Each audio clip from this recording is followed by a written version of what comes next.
I heard voices in my son's bedroom and hid in the closet. He walked in with his wife, holding a medicine bottle with my name printed on the label. His voice was ice cold. This Saturday, 2.7 meters will finally be ours. When I realized the truth, I froze. The closet smelled like cedar and mothballs. My knees were already aching from the crouch, but I didn't move. Couldn't move. Through the slats in the door, I watched my son Alex set the bottle on his nightstand. The label faced me. Hydrocodone. Prescribed to David Mitchell. That's me. Refilled 3 days ago. I hadn't refilled anything in 3 days. You're sure about the dosage? That was Jessica, his wife. She sat on the edge of the bed, hands folded in her lap like she was discussing dinner plans. 4 tablets dissolved in his evening drink, Alex said. He takes 2 normally. 4 will put him out cold, then we make the call. And the timeline? Saturday night. I already told the hospital he's been acting confused, disoriented. They'll chalk it up to age and medication interaction. My heart hammered against my ribs. I pressed my palm against the wall to steady myself. The wood was cool, real. This was real. Jessica nodded slowly. And the trust releases on Sunday? Automatic, on his 65th birthday, $2.7 million, free and clear. Alex picked up the bottle, shook it. Pills rattled inside. He won't see 65. I stopped breathing. They kept talking, but the words became noise. White static. My vision tunneled. I watched Alex's mouth move. Watched Jessica stand and smooth her skirt. Watched them leave the room like they'd just discussed weekend errands. The door clicked shut. I stayed in the closet for another 10 minutes, maybe 20. Time had gone strange and elastic. When I finally moved, my left leg had gone numb. I crawled out, used the bed frame to pull myself up. The medicine bottle sat on the nightstand, orange and innocent. I picked it up. The label was perfect. My name, my doctor, my pharmacy. The pills inside looked exactly like the ones I took for my back. I opened it, shook one into my palm, white, round, the right imprint, except I hadn't refilled this prescription. I put the bottle in my pocket and left the room. The hallway was empty. Downstairs, I could hear them in the kitchen. Jessica's laugh. Alex saying something about dinner. I walked past the kitchen without stopping, grabbed my keys from the bowl by the door, and got in my car. My hands shook on the steering wheel. I drove to the pharmacy on autopilot, the same CVS I'd used for 15 years. Inside, fluorescent lights buzzed overhead. The pharmacist was new, young guy, maybe 30, with tired eyes and a name tag that said Kevin. Help you? He asked. I need to check my prescription history. My voice sounded normal, steady. David Mitchell. He typed on his computer. What are we looking for? Hydrocodone. I need to know when it was last filled. More typing. Shows here you picked up a 30-day supply on November 2nd. That was your last refill. Nothing in the last week. No, sir. You're not due for another 3 weeks. I pulled the bottle from my pocket and set it on the counter. Kevin picked it up, turned it over. His expression didn't change. Where'd you get this? He asked. Is it real? He opened it, examined a tablet. Label's real. Prescription number matches your account. But this wasn't filled here. He looked at the computer again.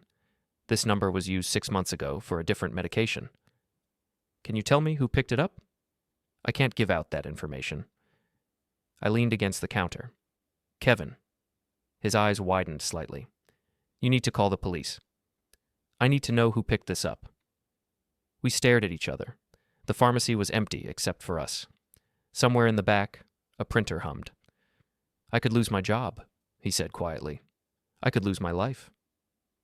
He looked at the bottle again, then at his computer. His fingers hovered over the keyboard. If someone were to file a formal complaint about prescription fraud, we'd have to investigate. That investigation would include pulling security footage and transaction records. How long would that take? Depends on when the prescription was filled. If it was recent, he clicked his mouse a few times. 3 days ago, late afternoon, picked up by... He turned the monitor slightly so I could see. Alex Mitchell, my son's name in black and white. Thank you, I said. Kevin pulled the monitor back. File the complaint. Make it official. This is serious. I took the bottle and left. In the car, I sat in the parking lot and stared at the orange plastic in my hand. Alex had walked into this pharmacy, used my information, and picked up a bottle of pills meant to look like mine. He'd probably done it before, tested the system, made sure it would work. This wasn't impulse. This was planned. I started the engine and drove home. The house looked the same as it had an hour ago. Same beige siding. Same maple tree in the front yard losing its leaves. Same 2 cars in the driveway, mine and Alex's. They were still here. I parked on the street and went in through the side door. The kitchen was empty now. Dishes in the sink, the smell of coffee. I could hear the TV in the living room. I went upstairs to my bedroom and locked the door. The room was exactly as I'd left it. Bed made. The irony wasn't lost on me. I sat on the edge of the bed and opened the pill bottle again. 30 tablets.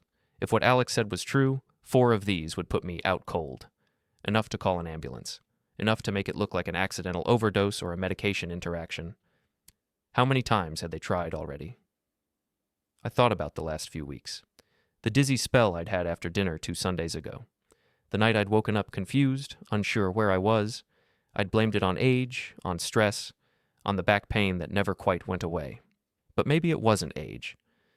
I opened my nightstand drawer and pulled out the bottle of hydrocodone I actually took. Same label, same pharmacy. I held them side by side. Identical twins, except one was meant to help me sleep, the other was meant to make sure I never woke up. I put both bottles in the drawer and locked it. Then I sat there, in the quiet of my own bedroom, and tried to think. My son was downstairs. My son, who I'd raised alone after his mother left. My son, who I'd put through college. My son who called me every Sunday and asked how I was feeling. The trust. I'd set it up 10 years ago. A safety net. Something to make sure Alex would be taken care of if anything happened to me. It released on my 65th birthday, this Sunday, and transferred full control to him. He'd been waiting 10 years, and now he was done waiting. I heard footsteps on the stairs. Alex's voice called out, "Dad, you home?" I didn't answer. "Dad?" The footsteps came closer, stopped outside my door. The handle turned, but the lock held. "You okay in there?" Alex asked. "Fine," I said. "Taking a nap." "Dinner's in an hour. Jessica made pot roast." "I'll be down." The footsteps retreated. I waited until I heard him on the stairs again. Then I stood and went to the window. From here, I could see the backyard, the shed where I kept tools, the fence that needed painting, the gate that never quite latched properly. Everything looked normal. Everything was a lie. I pulled out my phone and opened the calendar. Today was Tuesday. My birthday was Sunday. 4 days. They'd said Saturday night. That gave me 3 days to figure out what to do. 3 days to decide if I was going to run or fight or call the police and hope they believed me. 3 days to become someone I'd never been before. I looked at the pill bottle in my hand. Thought about Alex downstairs, probably setting the table. Thought about Jessica in the kitchen, probably smiling. Thought about how easy it would be to walk down there and confront them, to throw the bottle on the table and watch their faces. But that's what someone stupid would do. Someone who wanted to end up in a hospital. Or worse. I put the bottle back in the drawer and locked it again. Then I sat down at the small desk by the window and pulled out a notebook, the kind I used for grocery lists and appointment reminders. I opened to a fresh page and wrote a single word at the top. Evidence. Then I started writing everything I could remember. Times, dates, conversations, the dizzy spell, the confusion, the way Alex had asked about my medication last month, the way Jessica had offered to pick up my prescriptions. Small things. Pieces. When I was done, I had 3 pages of notes. None of it would hold up in court. All of it pointed in one direction. I tore the pages out, folded them, and put them in my wallet. Then I unlocked the bedroom door and went downstairs for dinner.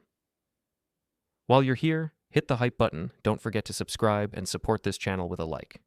And tell us below, have you ever faced something like this? The pot roast was perfect. Jessica had always been a good cook. She served it with roasted carrots and potatoes, the kind that got crispy on the outside and soft in the middle. Alex poured wine. They asked about my day. I told them I'd gone to the pharmacy. "Everything okay?" Alex asked. His face showed concern. His voice hit all the right notes. "Just picking up refills," I said. Jessica passed me the carrots. "You should let us know when you need things. We can grab them for you." "I don't mind," I said. "Still," Alex said, "you shouldn't have to run around town. We're here to help." I cut into the roast. "I appreciate that." We ate in silence for a while. I watched them both, looking for cracks, for tells, but they were good, natural. Alex asked about a contractor who was supposed to fix the porch. Jessica mentioned a sale at the grocery store. Normal, mundane, lethal. "Dad," Alex said, setting down his fork. "Jessica and I were talking. We think you should consider moving in with us full time. I looked up. What? Just for a while, Jessica added. You're getting older. It would be easier to keep an eye on things. Of course not, Alex smiled. We just worry, especially with... He gestured vaguely. You know, the medication, the confusion. There it was. The setup, the groundwork. I'm fine, I said. You weren't fine 2 weeks ago, Alex pressed. You called me at 3 a.m. You didn't know what day it was. I remembered that call, waking up disoriented, the room spinning. I'd blamed it on a bad dream and too much cold medicine.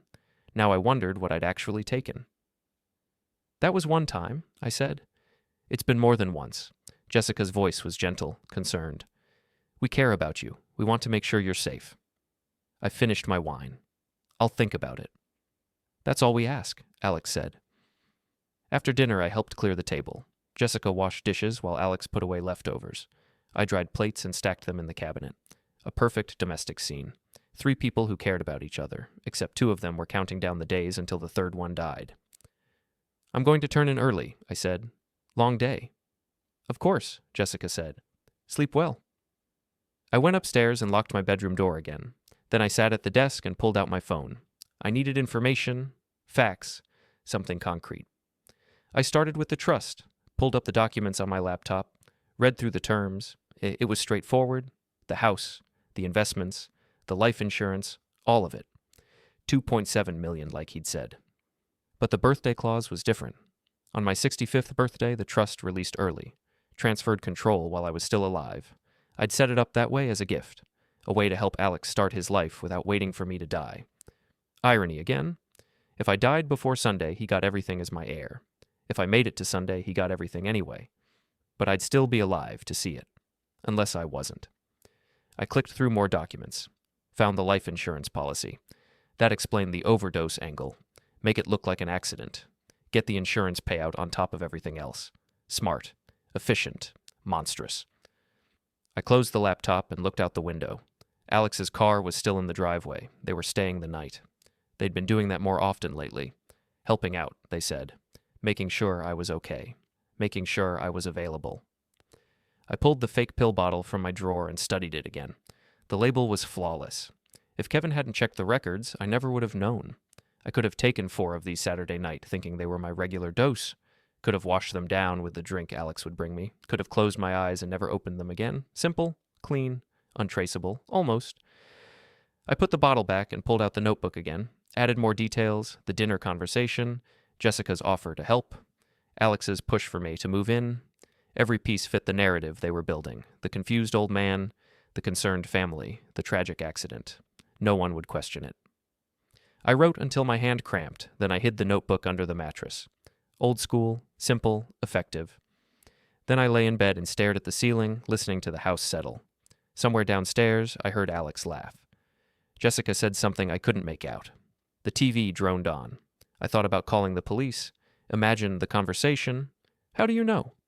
I heard him talking about it. Did he threaten you directly? No, but he has fake pills. Did he give them to you? Not yet. They'd take a report. Maybe. They'd talk to Alex. He'd deny everything. I'd look paranoid, delusional. Exactly what they were setting me up to be. No. The police weren't an option. Not yet. I needed proof. Real proof. Something undeniable. I pulled out my phone and opened the voice recorder app, tested it. The quality was decent. Good enough to catch a conversation if I could get them talking again. But they wouldn't talk freely with me around. I needed to disappear, make them think their plan was working, let them get comfortable. I opened my banking app, checked my accounts. I had about $40,000 in checking, another 100 in savings, credit cards with high limits. Enough to move fast if I needed to. But where would I go? I thought about friends, family, people I could trust. The list was short. My brother lived in Oregon. We talked twice a year. My ex-wife was somewhere in Florida with her new husband. The friends I'd had before Alex was born had drifted away or died. I was alone, exactly the way they needed me to be. I set the phone down and closed my eyes. Sleep seemed impossible, but exhaustion pulled me under anyway. I dreamed about the closet, about cedar and mothballs, about watching through the slats while Alex held up the pill bottle and smiled. In the dream, I never left the closet. I woke up at 4 in the morning to the sound of my bedroom door handle turning. I lay perfectly still. The handle moved again, tested, the lock held, footsteps retreated. I waited 5 minutes, then got up and pressed my ear to the door. Silence. I unlocked it slowly and looked out. The hallway was empty, dark. I could see a sliver of light under the guest room door where Alex and Jessica were sleeping, or pretending to sleep. I closed my door and locked it again. Then I pushed the desk chair under the handle for good measure. The rest of the night, I didn't sleep. At 7, I heard them moving around downstairs. Smelled coffee brewing. I waited until 8, then I got dressed and went down. Alex was at the kitchen table with his laptop. Jessica was making eggs. "Morning," she said brightly. "Hungry?" "Coffee's fine," I said. I poured a cup and sat across from Alex. He glanced up, smiled, went back to his screen. "Work?" I asked. "Just emails," he said. The project in Denver is behind schedule. Alex worked in commercial real estate, development, big projects, big money. Not enough money, apparently. I sipped my coffee. "You two heading out today?" "Actually," Jessica said, "we thought we'd stick around. Make sure you're settled." "I'm fine," I said. "We know," Alex said, "but we're here anyway." They were staying. Of course they were staying. Saturday was 3 days away. They needed to keep me close, keep me monitored, keep me medicated. "Suit yourselves," I said. I finished my coffee and stood. "I'm going to run some errands." "Need company?" Alex asked. "No." I grabbed my keys and left before they could argue. In the car, I sat for a moment and thought. Errands. I actually needed to run errands. Real ones. The kind that would help me survive the next 72 hours. I drove to Best Buy first, bought a small digital recorder, the kind you could hide in a pocket or under a couch cushion. The kid at the register asked if I needed batteries. I bought a pack of those too. Next stop, a storage facility on the east side of town, the kind with 24-hour access and no questions asked. I rented a unit, 10 by 10, paid cash for 3 months. The manager gave me a key and a gate code and told me to have a nice day. I drove to the unit, unlocked it. The space was empty and smelled like concrete. Perfect. I didn't have anything to store yet, but I would. Back in the car, I checked the time, 10:30. I had a few more hours before they'd start wondering where I was. I drove across town to a different pharmacy. Not CVS, this one was a Walgreens. Independent. I went inside and asked to speak to the head pharmacist. Her name was Linda. She had gray hair and sharp eyes. "I need to report prescription fraud," I said. She took me to a back office. I showed her the fake bottle, explained what Kevin had told me. She listened without interrupting. "Have you contacted the police?" she asked. "Not yet." "You should." "I need more than this bottle," I said. "I need documentation, records, something that proves intent." She turned the bottle over in her hands. "This is serious.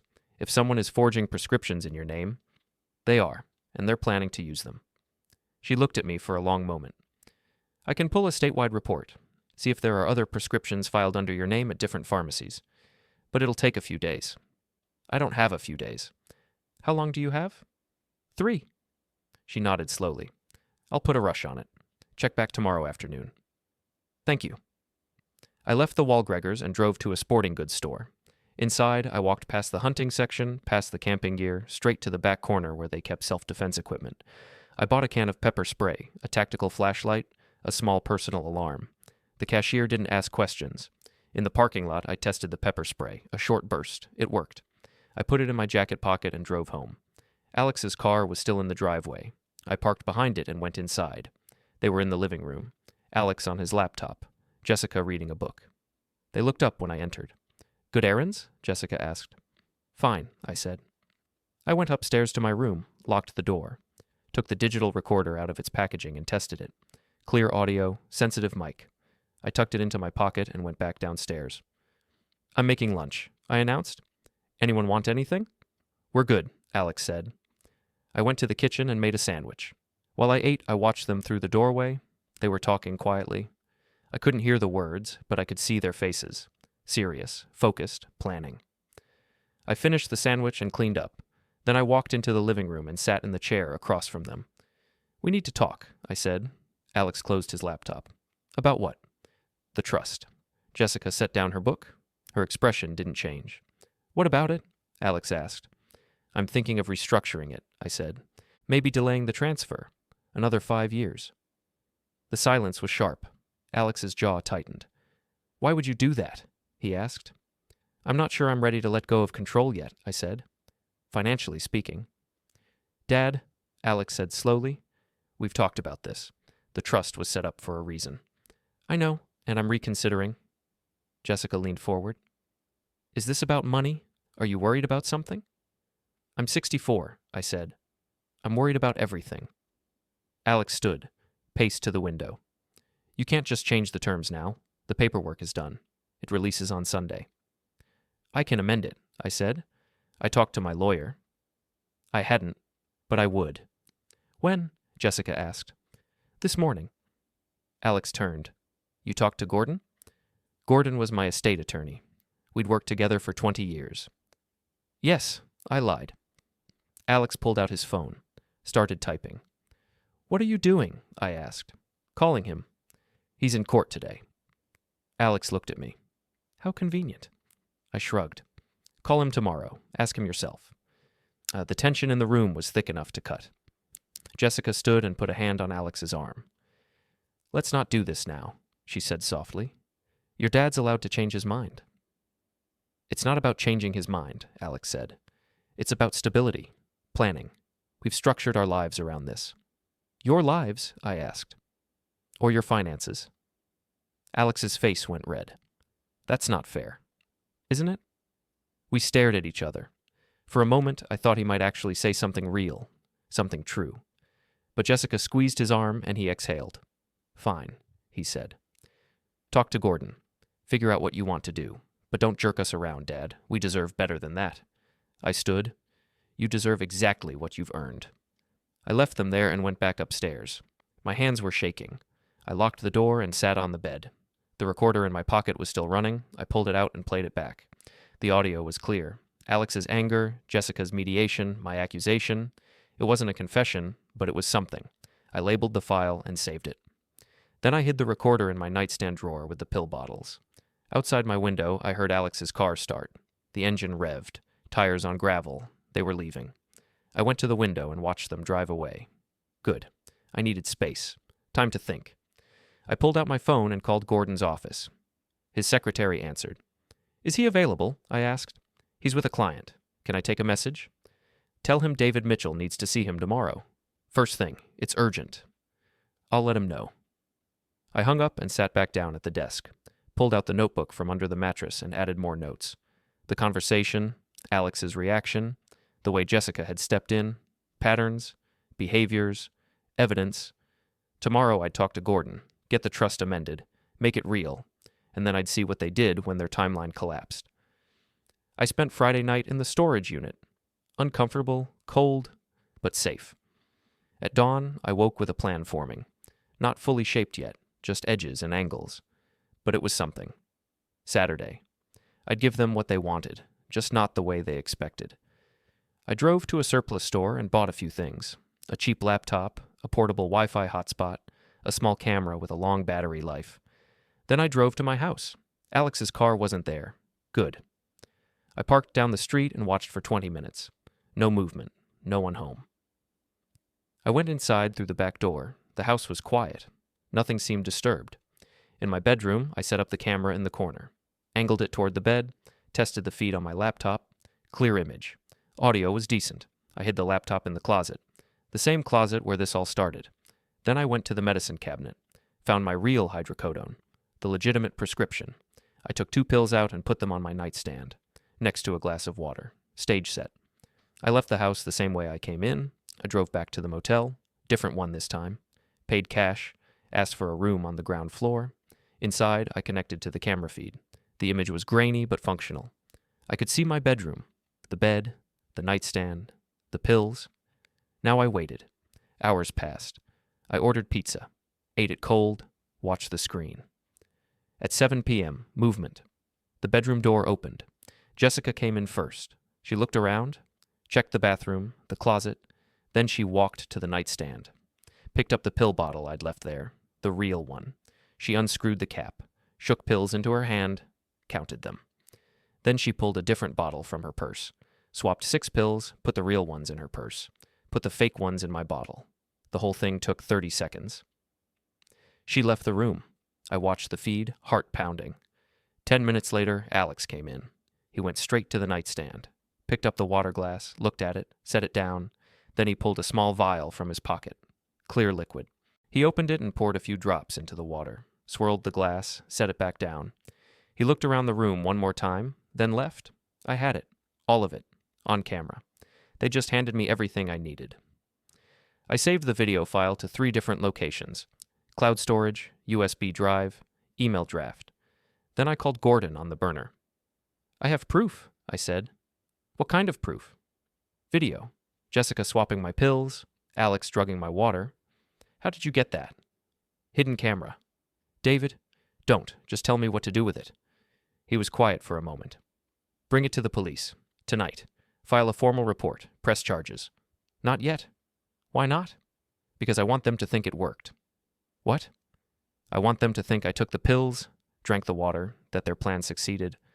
"That's insane." "Maybe. But it's the only way to get a full confession. They won't talk until they think I'm neutralized." "David, this is dangerous." "I've been in danger for months. This ends tonight." I hung up before he could argue. At 8 p.m., I drove back to my house, parked down the street again, walked up to the back door. The house was dark, empty. I went to my bedroom. The pills were still there. So was the water. I picked up the glass and walked to the bathroom, poured it down the sink, refilled it with tap water. Then I took the pills from the nightstand, flushed them, replaced them with aspirin from my medicine cabinet. I lay down on the bed, fully clothed, turned off the lights, and waited. At 9:30, I heard a car in the driveway, footsteps on the stairs. The bedroom door opened. Light from the hallway spilled in. Alex's voice. "Dad?" I didn't respond, kept my breathing slow, even. He came closer, touched my shoulder. "Dad?" No response. "Jessica, in here." More footsteps. Jessica's voice. "Is he?" "Check his pulse." I felt fingers on my wrist, pressing, searching. "He's alive," Jessica said, breathing shallow. "How much did you give him?" 6 pills, plus whatever you put in the water. That should have been enough. Maybe he didn't take all of it. Alex's voice moved away. I heard him in the bathroom. "The glass is full." He refilled it. "Shit." I checked the pills. Footsteps to the nightstand, rustling. "These aren't the ones I swapped. These are different." Silence. "He knows," Jessica said. "How?" "I don't know. But he knows." More silence. "What do we do?" Alex asked. "We can't just leave him here." "Why not? He's playing us. Let him play." "And Monday's hearing?" "We go through with it. Show the court he's paranoid, delusional. We have Dr. Reyes's report. We have witnesses." "What if he has proof?" "Proof of what? We didn't do anything." "He can't hear us." "You sure about that?" I kept my breathing steady, slow, even. "Check his pockets," Alex said. Jessica's hands on me, searching. She found my phone, the burner, pulled it out. "It's not his regular phone," she said. "Where's his regular phone?" "I don't know." Alex took the burner from her. "No calls, no texts, just Gordon's number." "Maybe that's all he needs." "Maybe." Alex pocketed the phone. "Let's go." "We're just leaving him?" "What else can we do?" They stood there for another minute. Then Jessica said, "This is wrong." "It's too late for that." Their footsteps retreated. The bedroom door closed. I waited 5 minutes. Then 10. Then I got up and went to the window. Watched their car pull out of the driveway. I grabbed the laptop from the closet. Checked the feed. Everything had recorded. Video and audio. Clear as day. I had them. But I wasn't done. I left the house and drove to the storage unit. Uploaded the video to 3 more locations. Encrypted the files. Sent copies to Gordon with instructions. "If something happens to me, send this to the police, to the media, to everyone." Then I sat in the storage unit and thought about what came next. Monday was the competency hearing. Alex would bring doctors, witnesses, evidence of my deteriorating mental state. I'd bring the video. But that felt incomplete, anticlimactic, tried to steal from me, tried to erase me. A court case wasn't enough. I wanted them to hurt, the way I was hurting. I pulled out the laptop again, opened a browser, started researching. Alex's business, the Denver project he kept mentioning, his partners, his debts. I found it all online. Public records, lawsuits, liens. He was drowning. The project was hemorrhaging money. He'd borrowed against everything. The house, his car, his future, all built on the assumption that my trust would save him. I opened my email, started drafting messages. To Alex's partners, you should know Alex Mitchell has been diverting funds. I have documentation. To his creditors, Alex Mitchell's primary asset, his inheritance, has been revoked. He has no means of repayment. To his clients, Alex Mitchell is currently under investigation for fraud and attempted murder. I didn't send them yet, just saved them as drafts. Then I researched Jessica, her employer, her credentials, her license. She worked in medical billing, had access to sensitive information, protected health data. I drafted more emails to her employer. Jessica Mitchell has been using company resources to commit prescription fraud. I have evidence. To the state medical board, Jessica Mitchell has been forging prescriptions using stolen DEA numbers. To her professional associations, Jessica Mitchell is currently under investigation for healthcare fraud. Again, I saved them as drafts. Then I sat back and looked at what I'd created. Financial ruin, professional destruction, social collapse. All it would take was one click. But I wanted to see their faces when it happened. I wanted them to know it was me. Sunday morning, I drove to a coffee shop and used their Wi-Fi. Logged into Alex's email. He'd given me his password years ago for some forgotten reason. Never changed it. I scrolled through his messages, found the thread with his business partners, opened it. The latest email was from Friday. Dad's starting to crack. The competency hearing is Monday. Once that's done, we're clear. I replied from my own email, "You're not clear. You're finished." Then I attached the video of Jessica swapping the pills. Sent it. 30 seconds later, my phone rang. Alex. I answered. "Hi, son. What the hell did you just send me?" "The truth. That video is fake. You edited it." "No, I didn't." "This is insane. You're insane. Dad, multiple times. You forged prescriptions. You drugged me. That's not done. I have it all on tape, and on Monday, the court is going to see it." "You can't prove any of that." "I just did." I hung up. 5 minutes later, Jessica called. I answered. "David, please, we can explain." "Go ahead. It's not what you think." "Really?" "Because I think you tried to murder me for my money. Just make you sleep, so you wouldn't do something dangerous. Dangerous like changing my trust?" She didn't answer. "You committed felony prescription fraud," I said. "You used your employer's systems to steal medical information. You forged a doctor's signature. You drugged me without my consent. You can't prove the drugging." "Yes, I can. The water glass, the pills, all tested, all contaminated." "You're lying." "Am I?" Silence. "What do you want?" she asked. "I want you to suffer." I hung up. Then I went back to my laptop, opened the draft emails, and started clicking send. By Sunday afternoon, the messages had landed. I knew because my phone started ringing. First Gordon. "What did you do?" "What I had to." "You just sent allegations of fraud to half the city." "They're not allegations, they're facts." "David, this is slander, defamation. They can sue you." "Let them. I have evidence." "Evidence you obtained illegally. The recordings, the camera, none of that will hold up in court." "Maybe, but it'll hold up in the court of public opinion." Gordon sighed. "You're making this worse." "It can't get worse." "So you're destroying their lives?" "Yes." "That's not justice." "I don't want justice. I want revenge." I hung up before he could argue further. Next call was from a number I didn't recognize. I answered. "Mr. Mitchell?" A man's voice. Professional. Clipped. "This is Robert Chen, Alex Mitchell's attorney. We need to discuss your recent actions." "Nothing to discuss." "You've made serious allegations against my client. Allegations that are both false and damaging." "They're not false." "Can you prove that?" "Yes." "In court?" "Anywhere." He paused. "Mr. Mitchell, I'd advise you to cease all communication regarding this matter. Any further statements could be used against you in litigation." "Noted." I hung up. The calls kept coming.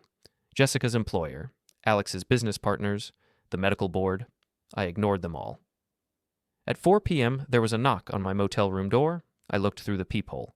2 police officers. I opened the door. "David Mitchell?" the first officer asked. "Yes." "We need you to come with us." "Am I under arrest?" "No." but we have some questions about allegations you've made against your son and daughter-in-law. I'll answer them at the station. That's where we're going. I grabbed my jacket and the laptop, locked the room behind me. At the police station, they put me in an interview room. Gray walls, metal table, one-way mirror. I sat and waited. 10 minutes later, a detective came in, mid-40s, tired eyes. Name tag said Harper. "Mr. Mitchell," he said, sitting across from me, "you've had a busy weekend." "I've been busy staying alive." "Tell me about that." I told him everything, the closet, the pills, the recordings, the video, all of it. Harper listened without interrupting. When I finished, he leaned back. "That's quite a story," he said. "It's not a story." "You have proof?" I opened the laptop, showed him the video of Jessica swapping pills, of Alex drugging the water. Harper watched it twice. "Where was this recorded?" "My bedroom." "Without their knowledge?" "Yes." "That's illegal wiretapping." "In my own home?" "If the subjects had a reasonable expectation of privacy, yes." They were committing a crime, which you can't prove without inadmissible evidence. I closed the laptop. "So you're saying I have nothing?" "I'm saying what you have won't hold up in court. But," he pulled out a notepad, "the prescription fraud. That's different. That's federal. If what you're saying is true, if they forged prescriptions using a stolen DEA number, we can investigate that.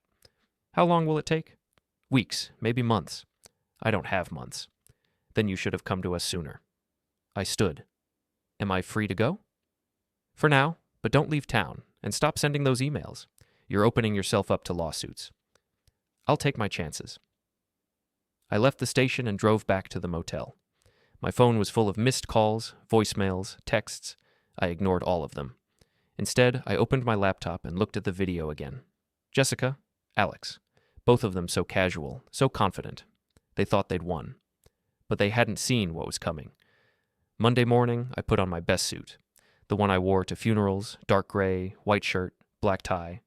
I looked like someone competent, stable, sane. The hearing was at 10 a.m. I arrived early. The courthouse was downtown, old building, high ceilings, marble floors. I found the courtroom and sat in the back row. At 9:50, Alex and Jessica arrived. He was in a suit, too. She wore a conservative dress. They looked like the perfect concerned family. They saw me. Alex's face went red. Jessica put a hand on his arm. They sat on the opposite side of the room. At 10, the judge entered. Middle-aged woman. No-nonsense expression. Nameplate said, Judge Morrison. "Case number 2024, CV 8847, she said. "Petition for guardianship and determination of competency. Mitchell versus Mitchell."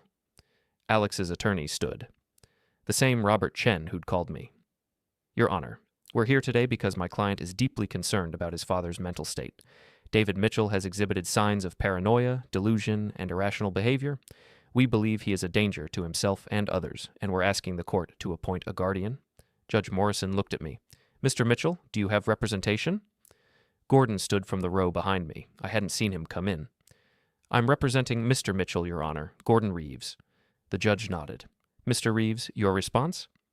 "My client is fully competent and capable of managing his own affairs. This petition is malicious and financially motivated. We have evidence that the petitioners have been attempting to defraud and harm Mr. Mitchell," Chen objected. "Your Honor, that's a baseless accusation." "Is it?" Gordon pulled out a folder. "We have video evidence of the petitioners tampering with Mr. Mitchell's medication. We have pharmacy records showing forged prescriptions.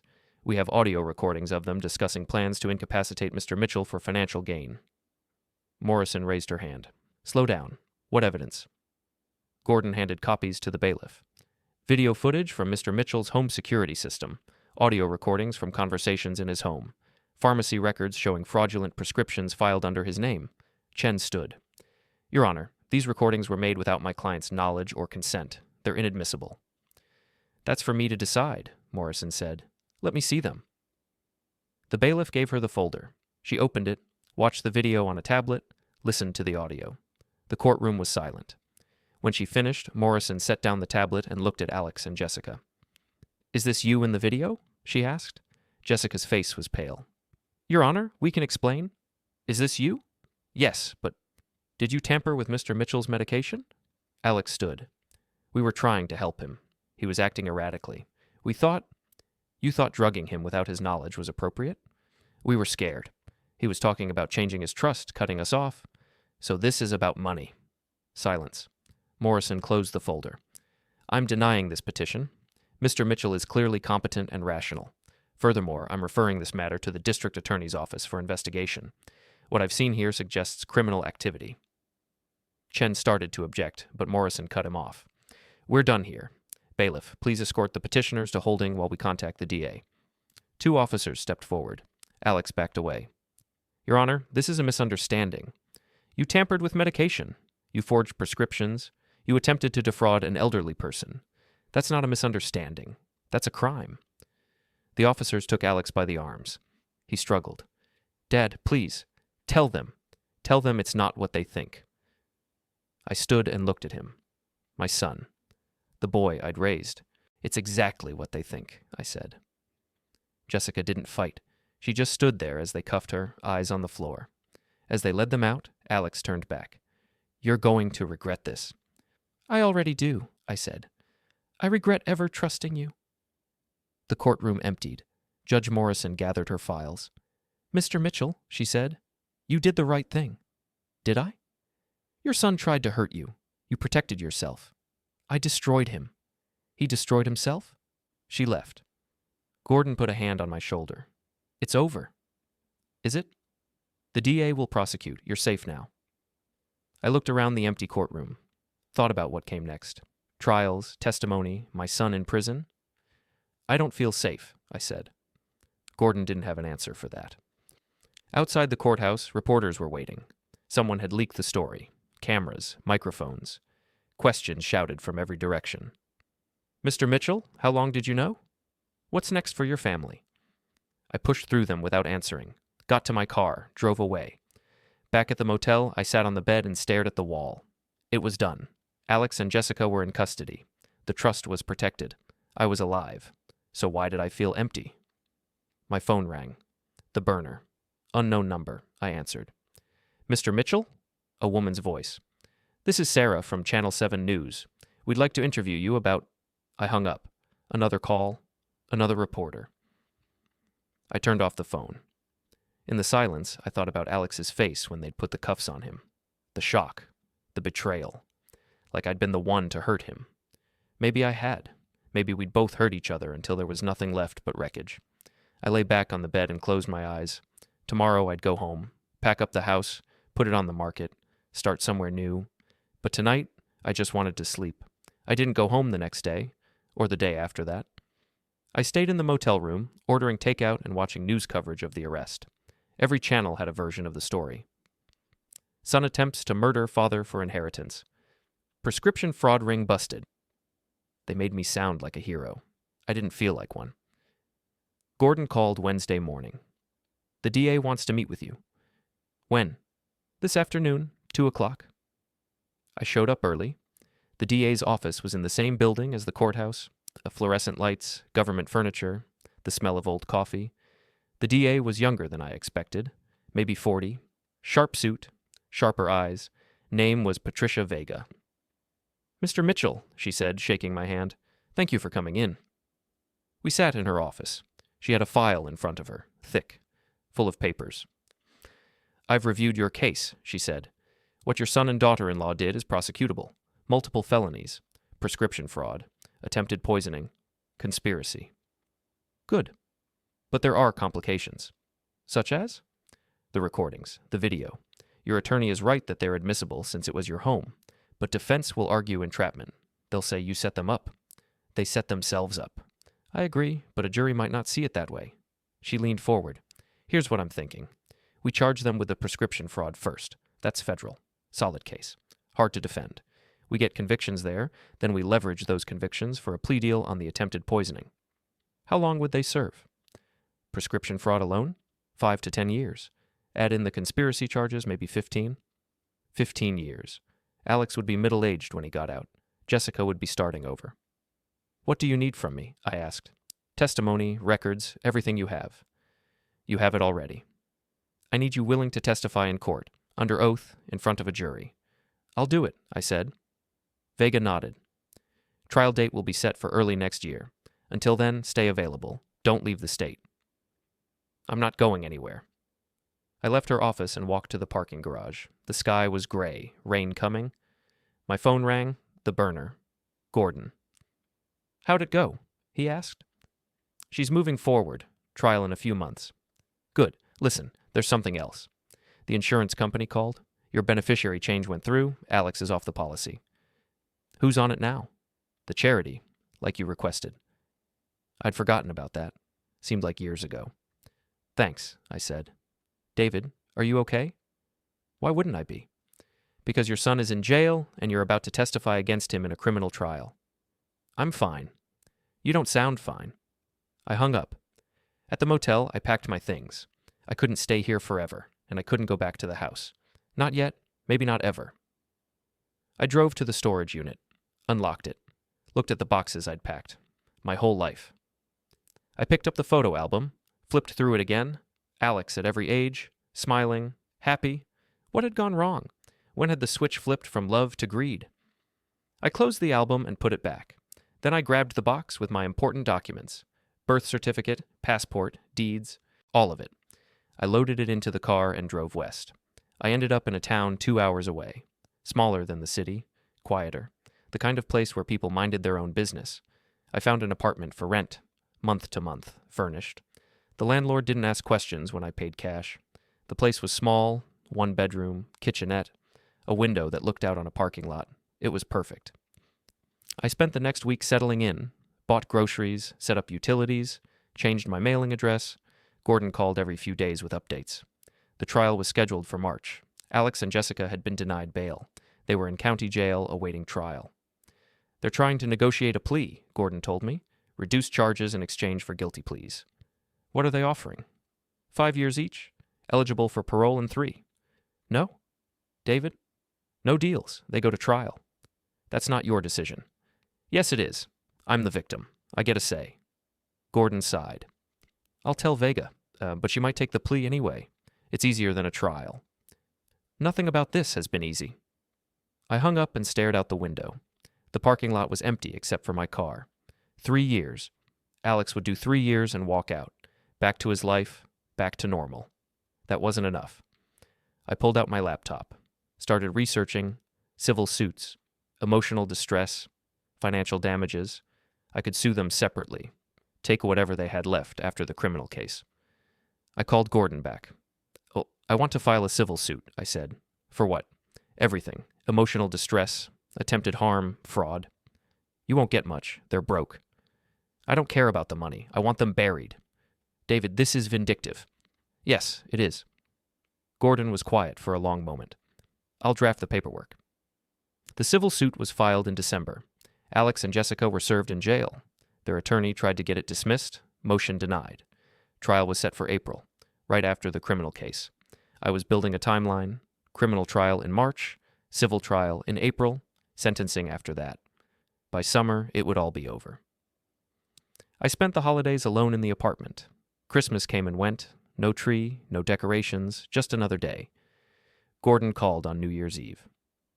Alex wants to talk to you, he said. No. He says it's important. I don't care. David, he's still your son. I hung up. At midnight, I stood on the small balcony and watched fireworks in the distance. People celebrating, New Year, new beginnings. I felt nothing. January brought depositions. I sat in a conference room and answered questions from Alex's attorney for 6 hours. When did you first suspect your son was trying to harm you? When I heard him planning it. And you're certain that's what you heard? I have it on tape. Tape you recorded illegally. In my own home, which is legal.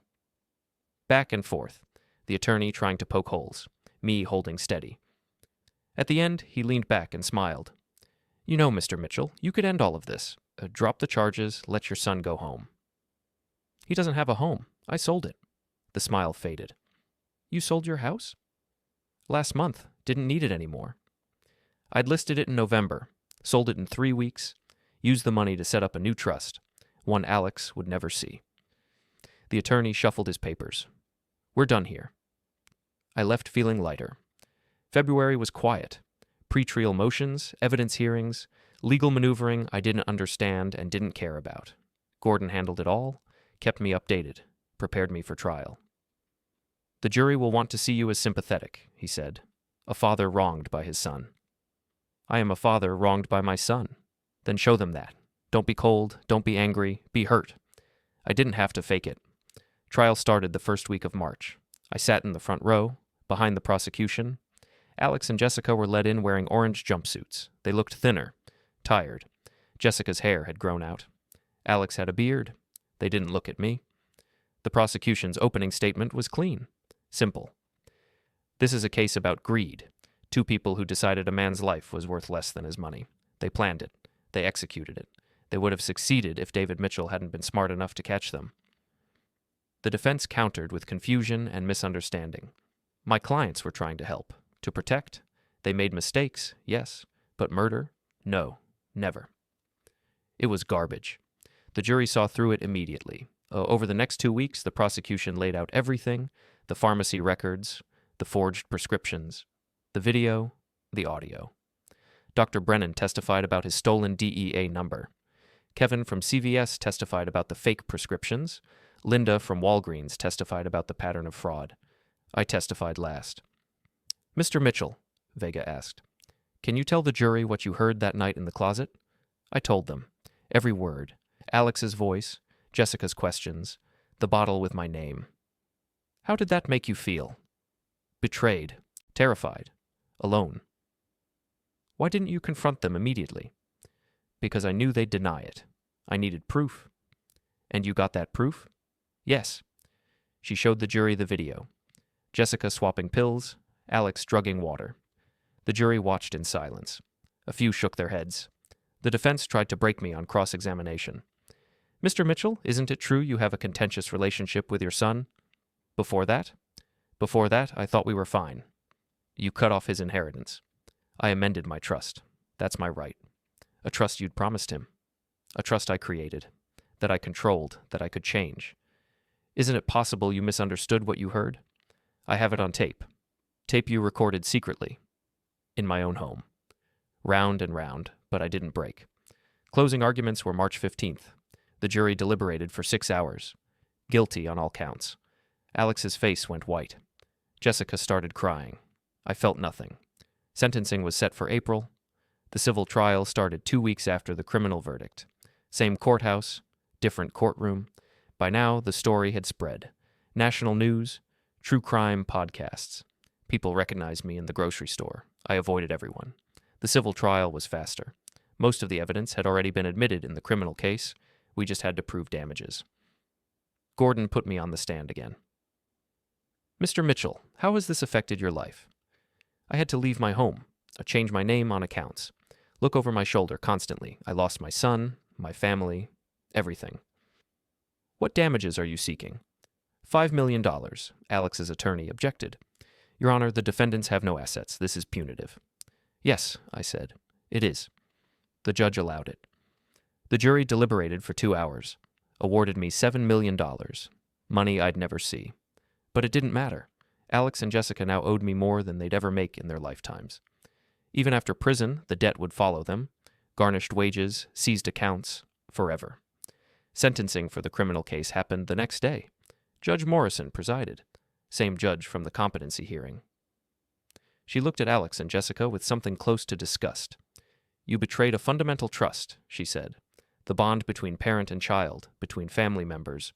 You did it for money, pure greed. The court finds no mitigating factors, no justification. Alex tried to speak. Your Honor, I'm not interested. Stand up. They stood. Alexander Mitchell, you are sentenced to 20 years in federal prison. No possibility of parole for 15 years. Alex's knees buckled. The bailiff caught him. Jessica Mitchell, you are sentenced to 18 years in federal prison. No possibility of parole for 12 years. Jessica just closed her eyes. Morrison banged her gavel. We're adjourned. They were led out in handcuffs. Alex looked back at me one last time. I didn't look away. Outside the courthouse, reporters mobbed me again. How do you feel? Are you satisfied with the sentence? Do you forgive your son? I pushed through them without answering. In my car, I sat for a long time. The engine wasn't running. The parking garage was quiet. 20 years. 18 years. When Alex got out, I'd be in my 80s. If I was still alive, Jessica would be middle-aged. starting over with nothing. I'd won. So why did it feel like I'd lost? I drove back to the apartment, unlocked the door. The place was dark. I hadn't turned on any lights that morning. I sat on the couch and stared at the wall. My phone rang. Gordon. David, are you okay? Fine. The sentence was harsh. They earned it. Still, 20 years, that's justice. Is it? I didn't answer. David, I'm worried about you. When's the last time you talked to someone? A friend? A therapist? I don't need a therapist. Everyone needs someone.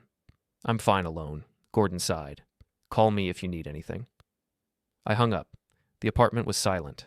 Outside, traffic hummed. Life continued. Just not mine. I thought about calling someone. Anyone. But who was left? My brother in Oregon. We'd talked twice since this started. Both conversations were awkward. He didn't know what to say. Neither did I.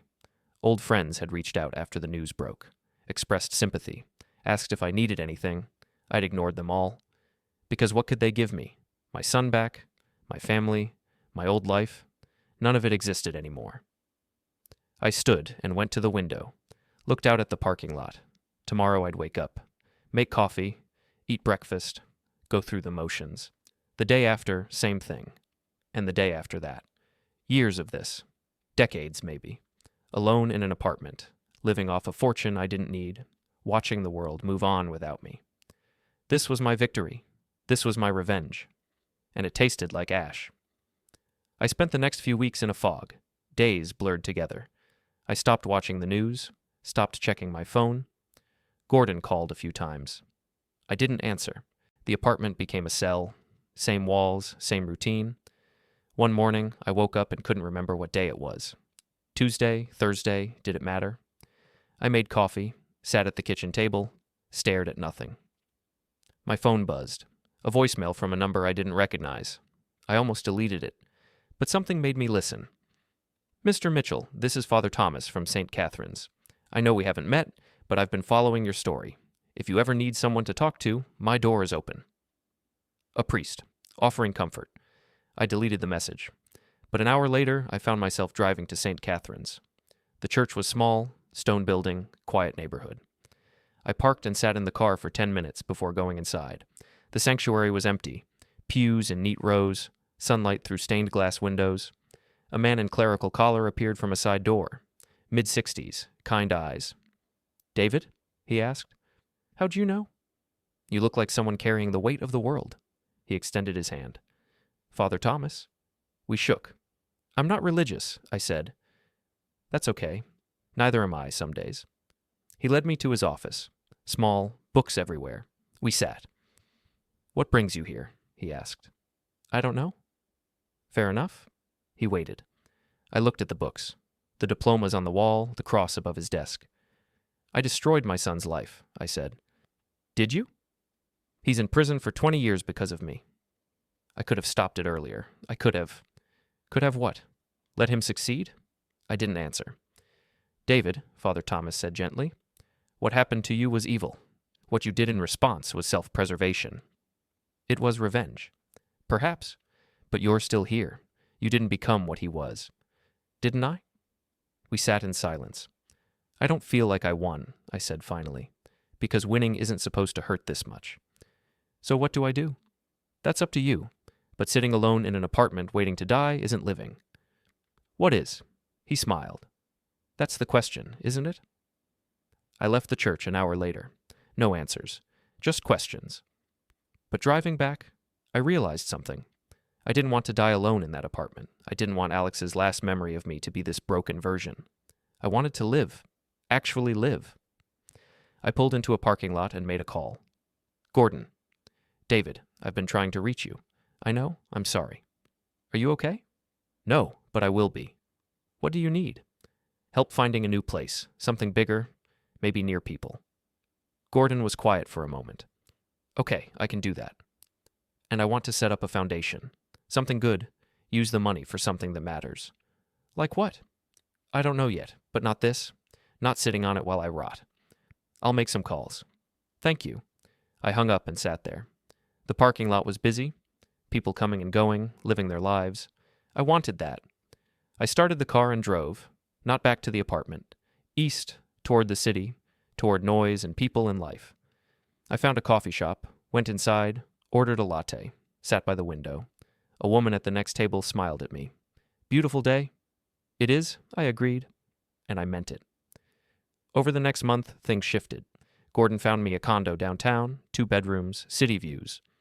I moved in mid-May. I started going to therapy, twice a week. It helped.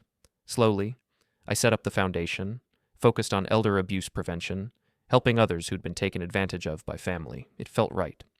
I still thought about Alex, about Jessica, about what they'd done and what I'd done in return. But the rage had cooled, hardened into something else. Not forgiveness, maybe acceptance. They'd made their choices. I'd made mine. We'd all have to live with the consequences. One evening in June, I was walking through the city when I passed a park. Kids playing, parents watching. I stopped and sat on a bench, watched a father push his daughter on a swing. She laughed. He smiled. I remember doing that with Alex. 25 years ago. Different park. Same joy. That version of him was gone. Maybe he'd never really existed. Or maybe he had. And somewhere along the way, we'd both lost sight of it. I stood and walked home. In the condo, I opened my laptop, pulled up the photos I'd saved. Alex as a baby, as a boy, as a young man. I looked at them for a long time. Then I closed the laptop and put it away. The past was done. The future was uncertain. But right now, this moment, I was alive. And that would have to be enough. I looked out the window at the city lights. Thought about tomorrow, about the foundation meeting, about the life I was building from the wreckage. It wasn't the life I'd planned, but it was mine. And for the first time in months, that felt like victory. I turned off the lights and went to bed. Outside, the city hummed, life continued, and so did I.